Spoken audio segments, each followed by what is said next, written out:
first time ever fishing Florida. We drove 18 hours to get here. Obviously, we have high hopes. We only have a few days to fish with Oliver, but we're going for it.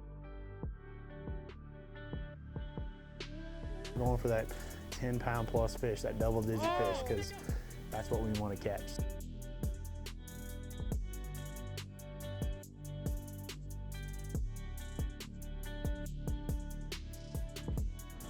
I think this is it right here. All right, guys, so we just got to the condo. We drove 18 hours from Springfield, Missouri to Vero Beach, Florida, chasing some big largemouth tomorrow with Oliver and I. How can you beat that? Stay tuned. Usually something pretty epic happens, so looking forward to it. We're gonna be throwing big baits. I just picked up a couple rods from 13 over in Tampa, a couple 8-foot swim bait rods, Defy Blacks. Gonna be super set up, and we're gonna go for it.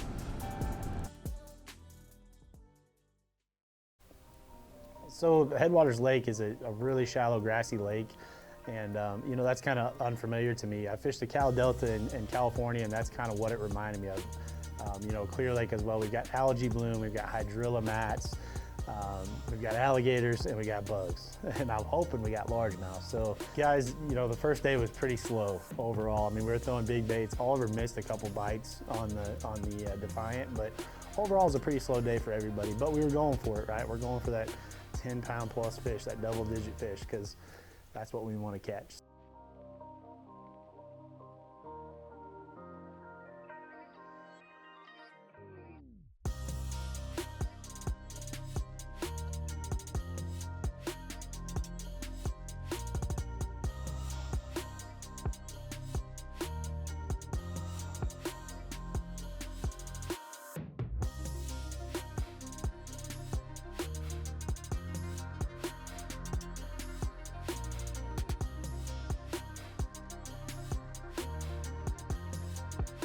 So if you guys actually take a look up here on this shallow shelf, you'll see a bunch of tilapia beds, and there's some dark colored ones, but the same scenario that I saw unfold in Texas is showing true here as well. And there's a few of them that are albino, like they're really, really white.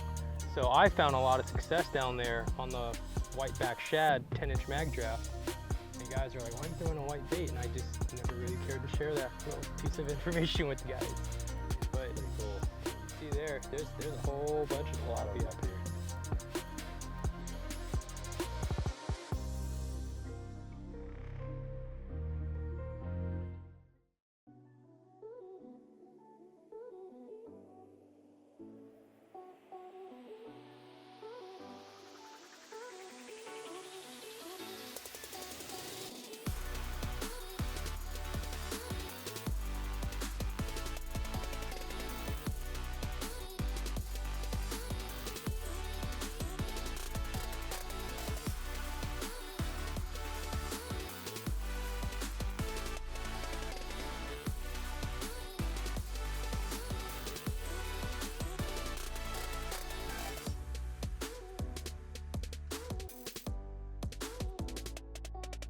So, I kind of gave in. I drove a lot. I just wanted to feel a fish, pulling on my line, pulling on my rod. So I picked up a Gambler Easy Swimmer. Not a small one. I think I was throwing a 6 to 8 inch Easy Swimmer and just burning this thing. And throughout the evening, as the sun started going down, the bites started getting better. And I'd missed a few fish. And a couple of them looked to be pretty good fish. We know for sure one that came out of the water and sharked it that I missed was a good fish. So. All in all, it had been a while since I had a bite like that, and so you really got to let those fish take it. And I was also probably presenting it to them on a rod that was a little too stiff, so I was pulling it out of these fish's mouth. And so I had made up my mind, that next bite I get, I'm going to let that fish eat it. I'm going to let him take it under. I'm going to let the fish turn around and head home with it before I set the hook on him. So we're pulling up kind of towards the end of this canal on the north side of the lake, and I bombed this Easy Swimmer over a hydrilla mat, and I'm burning it back across. And this bait's just starting to clear this hydrilla mat, and this 7-pound largemouth trying to let water for you absolutely sharks it. Oh, stick him! Yeah, baby!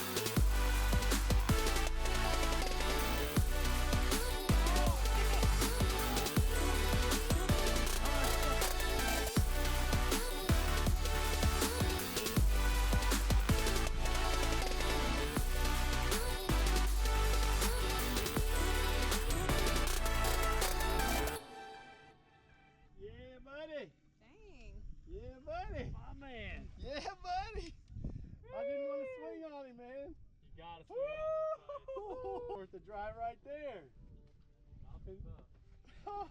Check it out. On the Gambler. Nice one.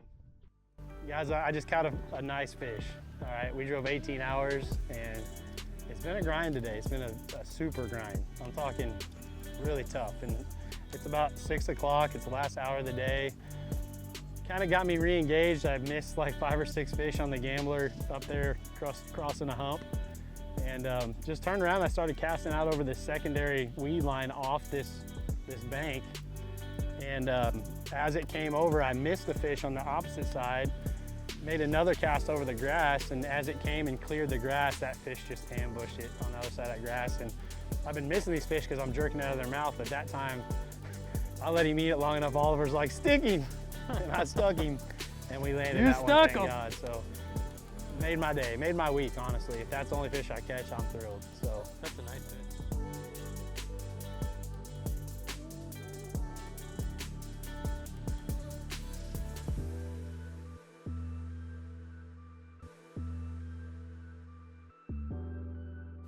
all right, guys, we're gonna let her go. Let somebody else catch her. Hopefully I can bring my kids back one day and have them catch this fish at 12 pounds.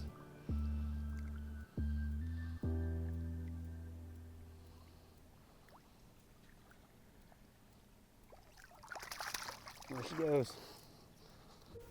All right, guys, so day 2.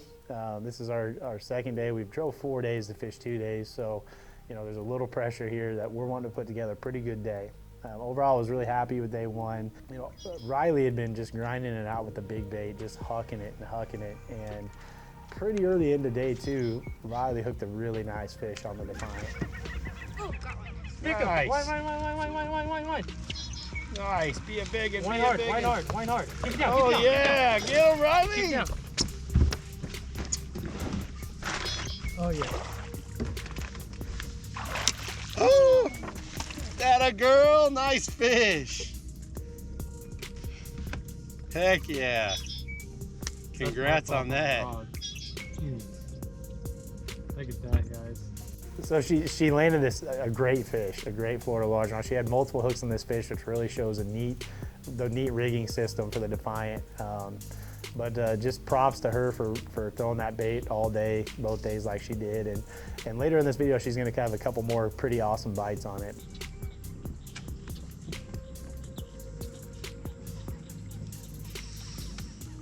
Ooh. Pick up. Wine. Oh, It's a guard. Big guard. Nice. Oh my God, that wasn't a guard.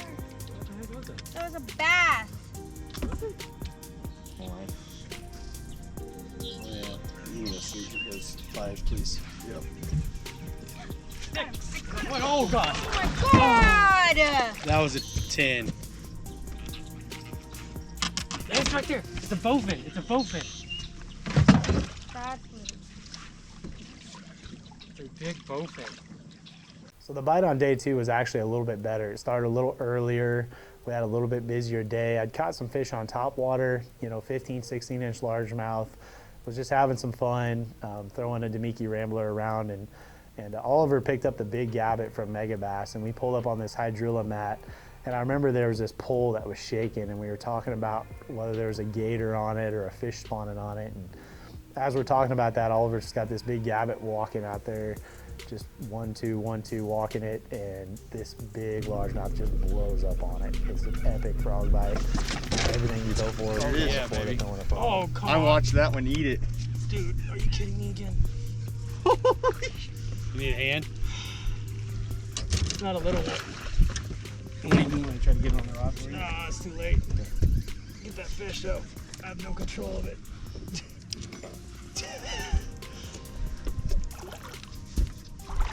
Oh my God. Nice fish, Ollie. Yo. Look at that, and the freaking frog just fell right out. What's up, baby? Look at that frogfish. Let me just readjust my gear real quick. Dude, that's the right one right there. Look at the belly. Damn. Smokes.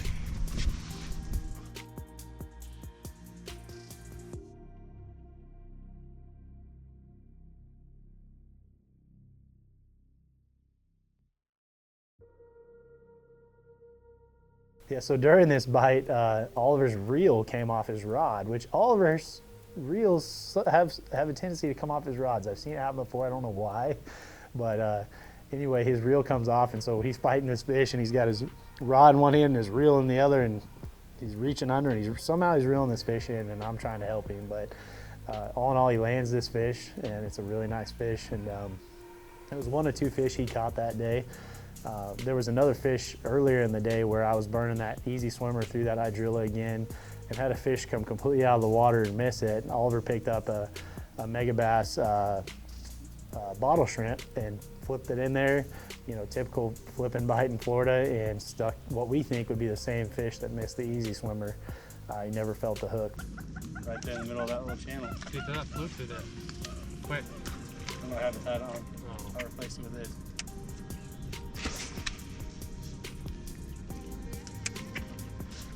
He's waiting to swing on him, he's just never there.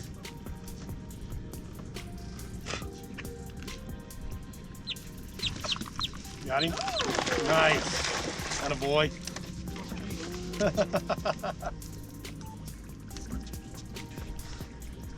Way to go get it. Think that's the same fish? I don't know, Could very well be. but Not a bad punching one. them up in Florida, that's textbook right there.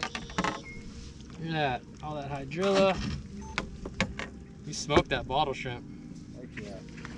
Big shout out to Seth Fighter. Ringed offset wide gap, man. I hate flipping with straight shank hooks. It's not a bad one. No. Whoa, whoa. Heck yeah, man. Good. Good job. Nice, man. So here's something I'm doing different, guys, on Patreon. I'm flipping with 28-pound fluorocarbon. And the reason I'm doing that is because I know guys are punching these exact same grass lines, fishing braid, and that braid just makes a different noise and vibration. I feel like they get conditioned to that sometimes. So a simple adjustment like going to smooth fluorocarbon, a little bit stealthier. You know, all in all, this is an awesome trip. Headwaters Lake is a really popular lake right now, being that it just opened up last August to motorboats. One thing I'll tell you guys is make sure that you're running under 25 miles per hour, because you will get pulled over and you could get a ticket. And the signs, I think it's like 12-point font that says what the speed limit is. So don't be running around out there too fast. It's really shallow for that anyway, and there's gators swimming around that probably just take you under. So if you guys are looking to get out and have a good time in Florida and catch some big bass, go out to Headwaters Lake, check it out. It's a really grassy lake, so kind of think of your presentation. But I want to thank Oliver and Riley for having us down, and Oliver for taking us out. Stay tuned for his boat reveal. It's a really sick Vexus boat. He's got some really neat things done to it. So check out his channel for the boat reveal. Make sure you like and subscribe, and come back for some more.